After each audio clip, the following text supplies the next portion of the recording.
Good morning children.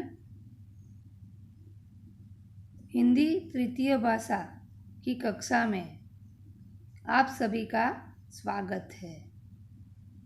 हमने पिछले video में गरिमा पाठ्य पुस्तक से पाठ 2 ज्ञान मार्ग हमने पढ़ा था और समझा भी था। अब हम उसके प्रश्नोत्तर की चर्चा करेंगे तथा भाषा मंजूषा, भाषा सरिता, जो भी आपकी एक्सरसाइज है उसके बारे में चर्चा करेंगे। तो पाठ में जो कहानी थी तीनों राजकुमार की, वो अपना ज्ञान प्राप्त करके लौट रहे थे और तीनों में बहस छिड़ गई थी और तीनों एक दूसरे से अपने सर्वाधिक ज्ञानी होने की बात पर बहस कर रहे थे। उतने में अभिनव ने एक हड्डियों का ढांचा देखा और अपना ज्ञान बताया कि मैं हड्डियों से पता कर सकता हूँ कि किस जानवर की है। तो उसने अपना ज्ञान ये शेर की हड्डी है ये पहचान कर किया। दूसरा राजकुमार जो था संस्कार, उसने उस हड्डी के ढांचे में मांस, रक्त और चमड़ी मलकर उसे शेर बना दिया। और तीसरा जो राजकुमार था पुरातन, उसने उसमें प्राण डाले और जैसे ही शेर जीवित हो गया तो उनकी ओर भागने लगा और दहाड़ने लगा। उतने में गुरुजी आ जाते हैं और गुरुजी अपने ज्ञान से ये शेर को बकरी बना देते हैं। इस तरह तीनों के प्राणों की रक्षा करते हैं और उनको शिक्षा देते हैं कि हमने जो ज्ञान अर्जित किया है वो दूसरों की भलाई के लिए ही उपयोग करना चाहिए। इस तरह ये पाठ का जो सारांश है मैंने अभी आपको बता दिया। अभी हम शब्दार्थ की चर्चा करेंगे। ये शब्दार्थ जो है आपके पास पाठ्य पुस्तक है, उसमें भी देख सकते हो। जानकारी, ज्ञान, जानकारी, बोध, घना, पेड़ों से भरा, गहरा, गर्व, अभिमान, सौभाग्य, अच्छा भाग्य, ज्ञानी, विद्वान, अपमान, बेइज्जत, दंड, सजा, मढ़ना, लगाना, मंत्र, काम की सफलता के लिए बताए गए गुण। विद्वान, किसी भी विषय के बारे में अधिक जानने वाला। प्राण, जान, जीवन, सिद्ध, साबित, पूरा करना, जीवित, जिंदा, संकट, मुसीबत, कठिनाई, अहंकार, घमंड, मिमियाना, बकरी का बोलना, हानि, नुकसान, अज्ञान, मूर्खता, नासमझी। यहाँ पर आपको गुरुकुल के बारे में बताया कि गुरुकुल किसे कहते हैं। तो गुरु का घर जहाँ रहकर शिष्य पढ़ाई करते हैं। भारत में पहले ऐसे शिक्षालय होते थे जहाँ शिक्षार्थियों को पूरे शिक्षा काल के दौरान वहीं रहना होता था और जहाँ अक्षर ज्ञान के अलावा अन्य कई शिक्षाओं का ज्ञान भी दिया जाता था। तो उसे कहते हैं गुरुकुल। अब ये जो उसके नीचे वांचन, श्रुत लेखन, ये आपको नोटबुक में भी लिखना है शब्दार्थ के साथ, श्रुत लेखन भी लिख लेना है टेक्स्ट बुक से। तो यहाँ हमारी ये चर्चा पूरी हुई। अभी बच्चों कुछ एक्सरसाइज जो है हम यहाँ पर दिख रही है, पाठ चर्चा। बताओ के जो प्रश्नोत्तर है उसके बारे में चर्चा करेंगे। तो पहला प्रश्न है, पुरातन अभिनव और संस्कार कौन थे? तो पुरातन अभिनव और संस्कार राजकुमार थे। वे किस बात पर बहस कर रहे थे? वे तीनों स्वयं को सबसे बड़ा ज्ञानी सिद्ध करने की बात पर बहस कर रहे थे। तीनों स्वयं को यानी अपने आप को सबसे बड़ा ज्ञानी सिद्ध करने की बात पर बहस कर रहे थे। किस बात को संस्कार ने अपमान समझा? तो अभिनव ने संस्कार को मूर्ख कहा, इसलिए उसे अपना अपमान महसूस हुआ। यानी अभिनव ने संस्कार को मूर्ख कहकर संबोधित किया, जिसे उससे अपना अपमान समझा। गुरुजी ने तीनों शिष्यों में क्या अवगुण पाया? तो गुरुजी ने पाया कि तीनों शिष्यों को ज्ञान का अहंकार हो गया था। अहंकार होना यानी अभिमान होना। तो अपने अपने ज्ञान पर अभिमान था। वे अपने ज्ञान का सही उपयोग नहीं कर रहे थे। तो यहाँ पर ये जो है तीनों प्रश्नों की चर्चा समाप्त हुई। अभी आपके उसमें है, किसने किससे कहा? तो तुम मेरा अपमान कर रहे हो। यह वाक्य संस्कार ने अभिनव से कहा। संस्कार ने अभिनव से कहा। दूसरा वाक्य, उसके बाद शेर हमें खा जाएगा, है ना? तो यह वाक्य अभिनव ने पुरातन से कहा, जब पुरातन उसमें शेर में प्राण डाल रहा था तब। तो अभिनव ने पुरातन से कहा, अरे वे तो गुरुजी है। संस्कार ने अभिनव से कहा, ज्ञान तो सबकी भलाई के लिए ही होता है। यह वाक्य गुरुजी ने तीनों शिष्यों से कहा। अब ये नीचे सही गलत दिए हैं, सही का निशान लगाइए और गलत का निशान, जो वाक्य सही है।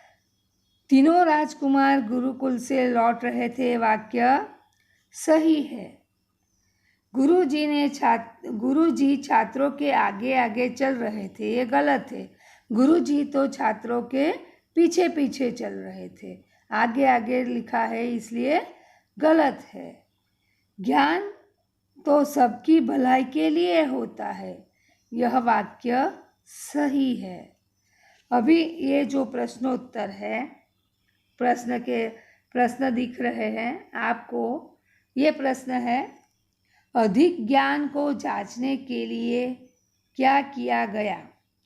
तो अधिक ज्ञान को जांचने के लिए तीनों राजकुमारों ने रास्ते में मिली हड्डियों पर प्रयोग किया। मैं उत्तर दोहराती हूँ, ध्यान से सुनिएगा। अधिक ज्ञान को जांचने के लिए तीनों राजकुमारों ने रास्ते में मिली हड्डियों पर प्रयोग किया। प्रश्न 2,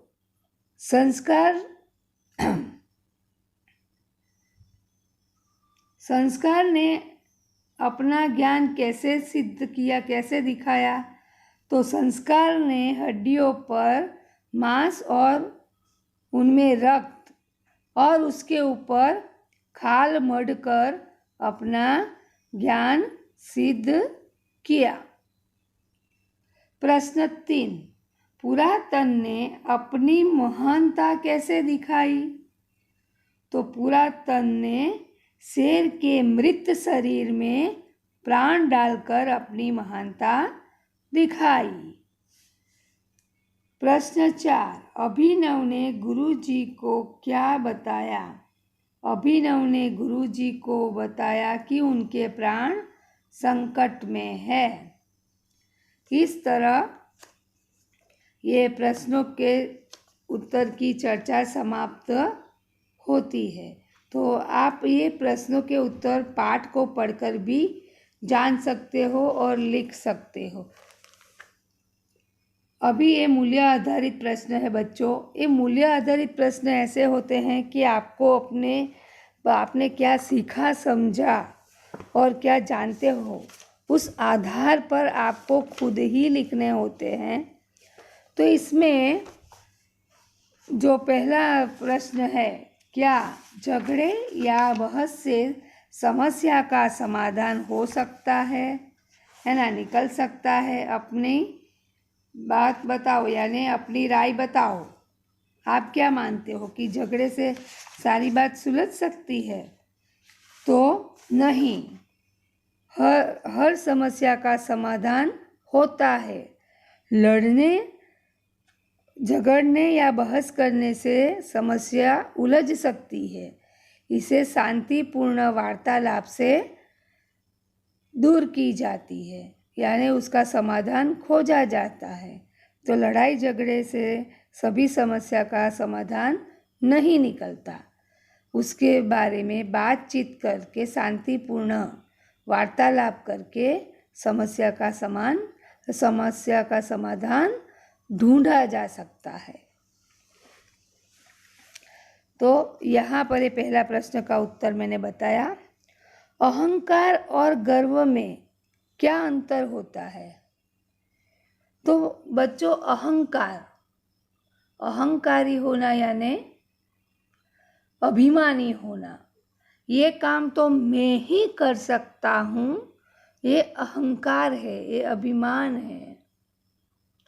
और यह काम मैं कर सकता हूँ, ये है ना, हम हमारे ज्ञान के आधार पर कह सकते हैं कि ये काम मैं कर सकता हूँ।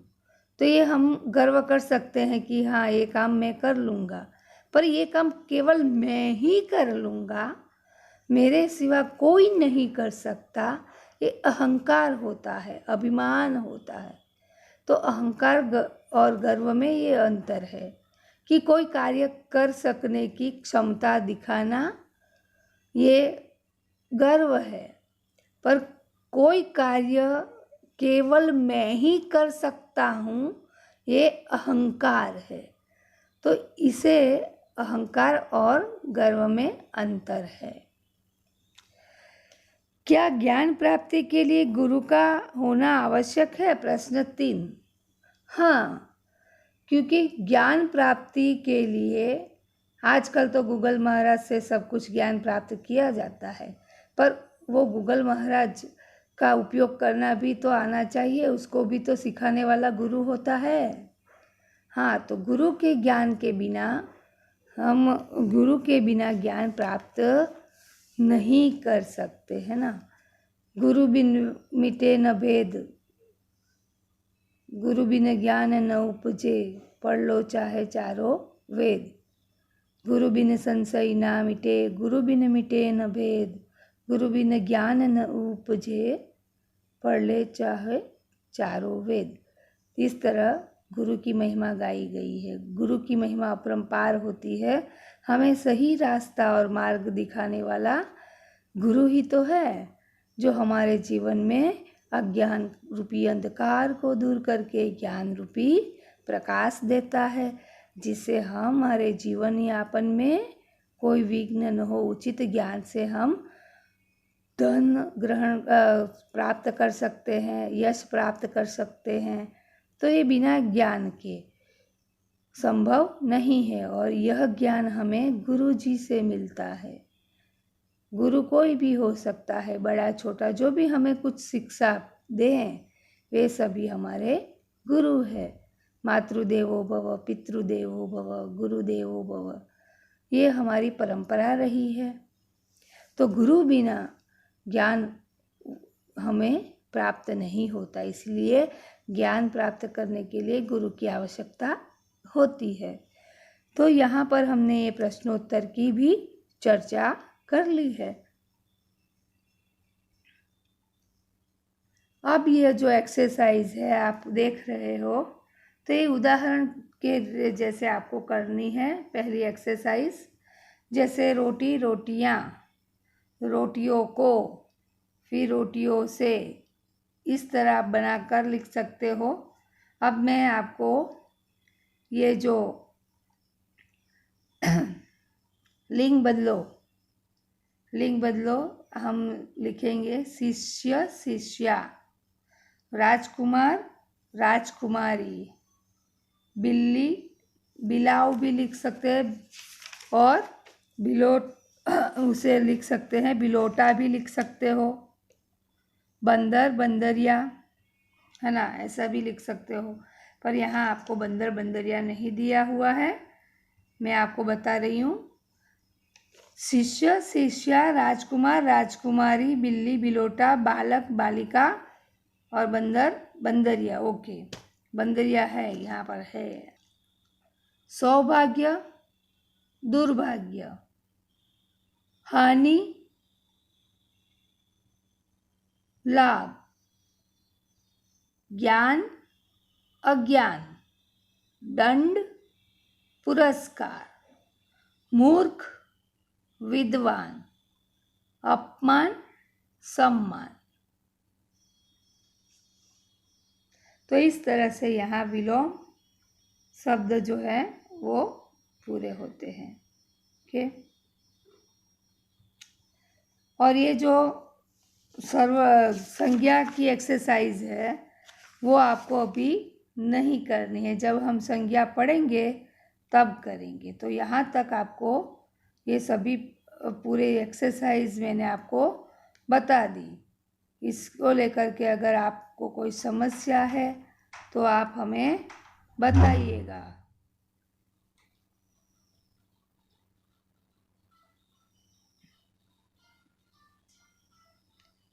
धन्यवाद।